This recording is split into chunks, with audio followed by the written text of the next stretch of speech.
अब जेडीयू के राष्ट्रीय अध्यक्ष बने हैं नीतीश कुमार और अब से थोड़ी ही देर में होगा औपचारिक ऐलान। नीतीश कुमार बने हैं जेडीयू के राष्ट्रीय अध्यक्ष। एक बार फिर से जेडीयू की कमान होगी नीतीश कुमार के हाथ में। इसके पहले भी आपको याद होगा नीतीश कुमार ही थे जेडीयू के अध्यक्ष और एक बार फिर से नीतीश कुमार बन गए हैं अध्यक्ष। थोड़ी ही देर में होगा औपचारिक ऐलान। प्रिया हमारे साथ लगातार बनी हुई है। प्रिया, अभी आप कह ही रही थी कि बस अब थोड़ी देर का इंतजार करना होगा और ये ऐलान संभव है और अब ये घोषणा हो चुकी है ललन सिंह का जेडीयू पद से इस्तीफा और साथ ही नीतीश कुमार बन चुके हैं अध्यक्ष, राष्ट्रीय अध्यक्ष जेडीयू के। बिल्कुल, ये सबसे बड़ी खबर है पलक। और लगातार भारत 24 ये कह रहा था कि नीतीश कुमार ही अध्यक्ष के पद पर जिम्मेदारी निभाएंगे और अब ये बात स्पष्ट हो चुकी है, क्लियर हो चुकी है। क्योंकि आज सबसे पहले क्या हुआ वो आप अपने दर्शकों को हम समझाते हैं कि सबसे पहले राष्ट्रीय कार्यकारिणी की बैठक होती है, ललन सिंह और नीतीश कुमार की मुलाकात हुई और उसके बाद जब यहाँ पर पहुंचते हैं मीटिंग के लिए, बॉडी लैंग्वेज से सबको समझा जा सकता था।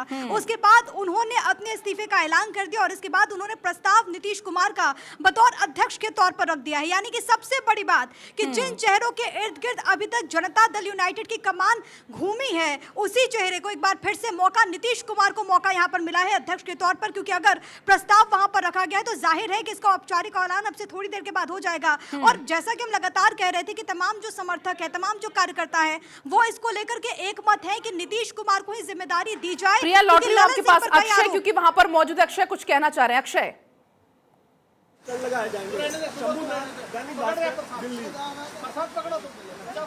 देखिए ये तस्वीरें आपको दिखा रहे हैं। अक्षय वहां पर मौजूद हैं जहां पर ये मीटिंग चल रही थी जेडीयू ऑफिस के बाहर।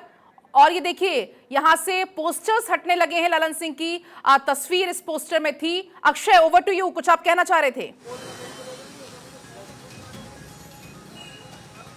और देखिए, साफ तौर पर है कि कार्यकारिणी की बैठक ये कहा जा रहा है कि खत्म होने को है और साफ तौर पर है कि अनुमोदन किया गया है नीतीश कुमार के समर्थन में कि जेडीयू का राष्ट्रीय अध्यक्ष बने। जिस तरह से ललन सिंह के इस्तीफे की बार बार खबर आ रही थी, वो खबर कंफर्म हो गई है। अब ये कहा जा रहा है कि नीतीश कुमार राष्ट्रीय अध्यक्ष बनने जा रहे हैं। जल्द ही उन पर के नाम पर मुहर लग जाएगी। राष्ट्रीय परिषद की बैठक होनी है, कार्यकारिणी की बैठक खत्म होने जा रही है, ऐसी सूचना मिल रही है। तो साफ तौर पर है कि प्रस्ताव रख दिया गया है और कह सकते हैं कि अब कुछ ही देर की बात है जब बिल्कुल औपचारिक घोषणा कर दी जाएगी। राष्ट्रीय परिषद की औपचारिक ऐलान फिलहाल बाकी है। इसी बीच मेरे साथ डॉक्टर सुनील कौशिक जी जुड़ चुके हैं। बहुत बहुत स्वागत है सर आपका भारत 24 पर। लेकिन जिस तरीके से ये जो हम खबर देख रहे हैं, आखिर क्या चल रहा है नीतीश कुमार के मन में? क्या कुछ जेडीयू का एजेंडा है? जरा आप सरल शब्दों में समझाने की कोशिश करिए। देखो, कई दिन से ये मीडिया में चल भी रहा था और निश्चित तौर से मानिए कि नीतीश जी को समझना थोड़ा बहुत मुश्किल होता है। अभी इंडिया गठबंधन के तमाम नेताओं से जब वार्ता हम लोगों की होती है तो तमाम वरिष्ठ नेता ये स्वीकार करते हैं खुले मन से ऑफ कैमरा कि नीतीश जी पर भरोसा करना थोड़ा बहुत मुश्किल है।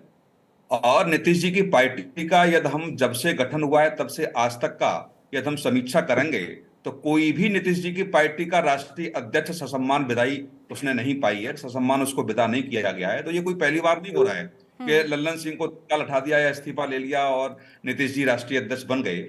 निश्चित तौर से ये मान के चलिए कि ये जेडीयू की हमेशा की रणनीति ये रही है कि राष्ट्रीय अध्यक्ष की विदाई ऐसे ही होती है और कभी कोई निर्णय लेने से पहले कभी नीतीश जी एकल व्यवस्था है।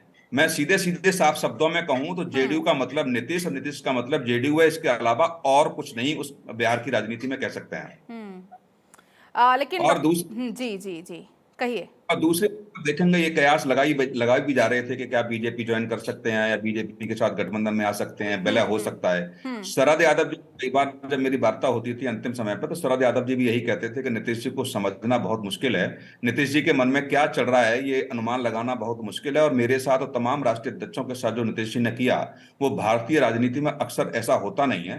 तो ये बिहार की राजनीति भी है। आप देखिए ना, पूरे देश में सबसे कम सीट पाने वाला दल हमेशा मुख्यमंत्री की कुर्सी पर रहता है। तो ये कम कलाकारी नहीं है नीतीश जी की कि इतनी कम सीट पाने के बावजूद भी मुख्यमंत्री पद से त्यागपत्र नहीं होता। कभी वो जेडीयू राजद के साथ चले जाएं, कभी बीजेपी के साथ चले जाएं, कभी न कभी गठबंधन में बने रह करके वो सत्ता हासिल करना चाहते हैं। तो ये लग रहा है कि जो इंडी गठबंधन में चल रहा है और चौथी मीटिंग में जहां उनको उम्मीद थी कि प्रधानमंत्री के रूप में नहीं, कम से कम मुझे संयोजक के रूप में कोई ना कोई मेरा अनुमोदन करेगा, लेकिन चौथी मीटिंग भी ऐसा ही लगा उनको कि अब यहाँ कुछ होने वाला नहीं है। तो एनडीए गठबंधन पर एक राजनीतिक रूप से दबाव बनाने का प्रयास, और दूसरा जिसके लिए नीतीश जी जाने जाते हैं, कभी भी कोई भी निर्णय ले सकते हैं सत्ता के लिए, तो निश्चित तौर से उसी की एक आज कड़ी है। डॉक्टर सुनील, आपके पास मैं लौटूंगी क्योंकि प्रिया भी लगातार बनी हुई, सर्वेश लगातार बने हुए हैं। सर्वेश, इसके पहले हमने देखा था जब बैठक के लिए जा रहे थे ललन सिंह, उसके पहले उनसे जब पत्रकारों ने बातचीत की, उन्होंने कहा कि ये बहुत साधारण बैठक है, जेडीयू में सब कुछ ठीक ठाक है, ये जैसे हमारी रूटीन बैठक जो होती है वो हो रही है। लेकिन ये तो ऊपर ऊपर की बातें रही, अंदर खाने क्या कुछ चल रहा है वो हमने सबने आज देख लिया। अब तो जो अंदर की कला है वो ऊपर भी उठकर आने लगी है, बाहर दिखने लगी है कला। जी बिल्कुल, देखिए ललन सिंह जो लगातार ये बात कर रहे थे कि ऐसी कोई बात नहीं है, और जैसे ही हम लोगों ने 22 तारीख को इस बात के से संबंधित एक खबर चलाई थी जिसमें हम लोगों ने बताया अभी तक दर्शकों को कि इस तरह के फैसले जेडीयू में हो सकते हैं, और उसके बाद से लगातार इस बात का खंडन होने लगा था। ललन सिंह ने भी आकर खंडन किया कि ऐसी कोई बात नहीं है। विजय चौधरी जो वित्त मंत्री है बिहार सरकार के, उन्होंने भी आकर इस बात का खंडन किया कि ऐसी कोई बात नहीं है। आज सुबह तक ये बात हो रही थी कि ललन सिंह राष्ट्रीय अध्यक्ष हैं, राष्ट्रीय अध्यक्ष बने रहेंगे, और राजनीतिक और आर्थिक प्रस्ताव लाए जाएंगे इस राष्ट्रीय कार्यकारिणी की बैठक में। अध्यक्ष बदलने की कोई बात नहीं हो रही थी, लेकिन जैसे ही आज ये बैठक शुरू हुई उसमें साफ हो गया कि राष्ट्रीय अध्यक्ष के पद से ललन सिंह इस्तीफा देंगे, और उसके बाद उन्होंने इस्तीफा भी दिया, और इस्तीफा देने के साथ ही उन्होंने नीतीश कुमार के नाम का प्रस्ताव भी आगे कर दिया। तो निश्चित तौर पे ये माना जा रहा है कि पार्टी में सब कुछ ठीक नहीं चल रहा था, और यही वजह है कि ललन सिंह को इस्तीफा देना पड़ा, और नीतीश कुमार को कहीं ना कहीं इस बात का भय सता रहा था कि उनकी पार्टी टूट रही है, उनकी पार्टी पर उनका होल्ड खत्म हो रहा है, जिसकी वजह से उन्होंने कमान अपने हाथ में ली है। क्या सबसे बड़ी चुनौती अब फिलहाल नीतीश कुमार के सामने है? पार्टी को बचाना, पार्टी को एकजुट करके रखना। नहीं देखो, ऐसा नहीं है। नीतीश जी ने जब फैसले लिए हैं निश्चित तौर से वहाँ एकल व्यवस्था है। अभी ललन से पहले पूर्व राष्ट्रीय अध्यक्ष अब नीतीश कुमार है। अभी तो राष्ट्रीय परिषद की बैठक होगी, वो अगर इस प्रस्ताव को अनुमोदित कर देगी तो स्वाभाविक रूप से वो अध्यक्ष, राष्ट्रीय अध्यक्ष हो जाए। अब विजय जी, कारण क्या रहे ललन सिंह के इस्तीफे देने? ललन बाबू ने खुद कहा, उन्होंने मीटिंग में कहा कि पहले भी वो मुख्यमंत्री जी के निर्देश पर ही राष्ट्रीय अध्यक्ष का पद स्वीकार किया था, और अब उन्हें चुनाव लड़ने के लिए लगातार बाहर रहना होगा। इसलिए उन्होंने कहा, मुख्यमंत्री जी से अनुरोध किया कि वो स्वीकार करें, जो मुख्यमंत्री जी ने स्वीकार कर लिया। विजय जी, एक नाराजगी की बात थी ललन सिंह और नीतीश कुमार दोनों के बीच में, क्या वो एक मुख्य वजह रही ललन सिंह के इस्तीफे की? किस चीज की? ललन सिंह के इस्तीफे की मुख्य वजह के दोनों के बीच में जो नाराजगी है वो भी एक मुख्य वजह रही? नाराजगी? बिल्कुल। ये तो नया शब्द आप कहाँ से ला रहे हैं? विजय जी, ये इस शब्द का तो कहीं कोई जिक्र नहीं है। विजय चौधरी जी ये बताइए कि अब ये नीतीश कुमार अध्यक्ष बन गए तो क्या अभी बनेंगे, तो पॉलिटिकल रीअलाइनमेंट की भी बात होगी? अभी बिल्कुल रीअलाइनमेंट की बात नहीं है। अभी सिर्फ जो हमारे राष्ट्रीय अध्यक्ष चुनाव लड़ने के कारण लगातार बाहर रहने वाले थे, इसलिए उन्होंने इच्छा जाहिर की कि इस बीच माननीय मुख्यमंत्री जी स्वयं अध्यक्ष का पद भी संभालें, जो मुख्यमंत्री जी ने स्वीकार कर लिया है। इसलिए फिल अभी तो हमारे पार्टी पर भी कोई असर, दोनों वरिष्ठ नेता हैं, और जब राष्ट्रीय अध्यक्ष ललन बाबू थे तभी मुख्यमंत्री की प्रभावी भूमिका थी। अब मुख्यमंत्री जी राष्ट्रीय अध्यक्ष बन गए हैं, फिर भी ललन बाबू की प्रभावी भूमिका रहेगी। तो क्या बीजेपी के जो दरवाजे थे 2017 में जैसे खुले थे और अचानक सारे विधायक सीएम हाउस में घुस गए, क्या उसी तरह की पटकथा फिर लिखी जा सकती है? इस बात का उन सब बातों से कहाँ कोई मतलब है, न कोई जुड़ाव है, न कोई लेना देना है। इसलिए इस बात का सिर्फ इतने मतलब था। जुड़ाव तो है विजय, नहीं जुड़ाव क्या लगता है कि जुड़ाव इसलिए है विजय जी, जुड़ाव इसलिए है कि किसी भी पार्टी का राष्ट्रीय अध्यक्ष लोकसभा चुनाव के 2 महीने पहले तो नहीं हटता है। नहीं, हटने की कहाँ बात है? फिर आप हटने, हटना, हटाना, ये सब शब्द कहाँ से ला रहे हैं?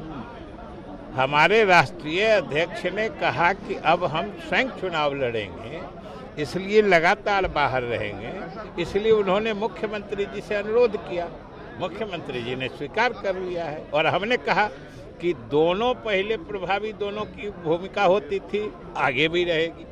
कितनी बड़ी भूमिका मानते हैं अगर राष्ट्रीय अध्यक्ष नीतीश कुमार बनते हैं और उसके बाद जो सरकार आप लोग बिहार में चला रहे हैं उसको कितनी मजबूती मिलेगी? मजबूती ही है, उसमें फर्क क्या है? पहले एक नेता थे, अब वो राष्ट्रीय अध्यक्ष भी है। ललन बाबू पहले भी वरिष्ठ नेताओं में से थे, अभी भी वही उनकी भूमिका रहेगी। मेन वजह क्या मानते हैं ललन सिंह को राष्ट्रीय अध्यक्ष पद की जो छोड़ने की वजह? उनका चुनाव लड़ने जाना। तो जाहिर सी बात है, जैसे कि आप देख चौधरी को आपने यहाँ पर सुना। विजय चौधरी यहाँ पर मीडिया से बातचीत करते हुए। डॉक्टर कौशिक लगातार बने हुए हैं। डॉक्टर कौशिक,